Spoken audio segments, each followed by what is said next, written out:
1941, Eagle River, Wisconsin. Fritz had ambitions from an early age to join the Army, wearing a military jacket and staying in close contact with recruiters during high school. He was shy. He was friendly. He kind of kept himself, high school teacher Jason Foster said, according to the Associated Press. He was well liked when he did talk. When he did talk, he had a sense of humor. I think his favorite subject was to be done with high school. He was motivated to be done. He and 3 other brigade soldiers died June 3rd. She's my hero. In Fangea, when an improvised explosive device detonated near their vehicle. All the men were assigned to 1st Battalion, 37th Field Artillery Regiment. Another young life sacrificed in this unwinnable war against terror in this criminal and brutal occupation of Iraq. Something called depleted uranium. Now the very adjective depleted uranium kind of implies that this stuff is harmless. All the radiation is gone. But the fact is, this uranium is radioactive. Uranium-238 is what's left over after they process to get the fissionable, the bomb material, and the reactor material, uranium-235. But it's heavier than lead. So, and it's available. What does the military do with all this material? They've come up with an idea to put depleted uranium, or U-238, around the shells, military shells.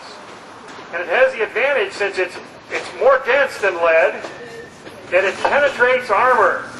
It penetrates and burns its way through armor, and once it gets inside, it kind of explodes, causing to have uranium oxide.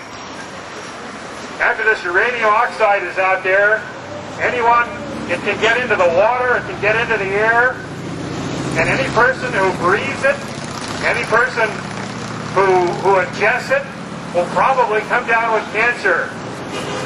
Now, one of the arguments to kind of defend depleted uranium is that it's alpha radiation.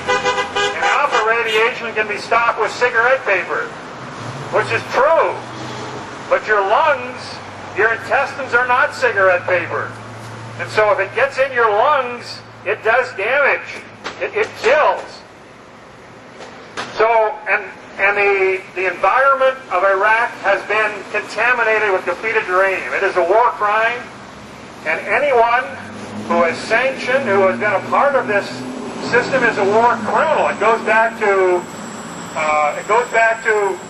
the war in Kuwait. It goes back to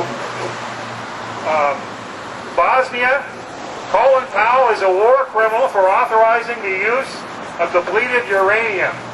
Now, another thing is, if the soldiers are nearby the unit, or if they load this ammunition, they can also be exposed to this radiation. So it's a danger not only to the people who are a target, it's a danger to anyone who is around the ammunition, all the U.S. soldiers that come nearby this stuff. We should talk to our congressman to defund the war machine until we stop this absolute war crime using depleted uranium.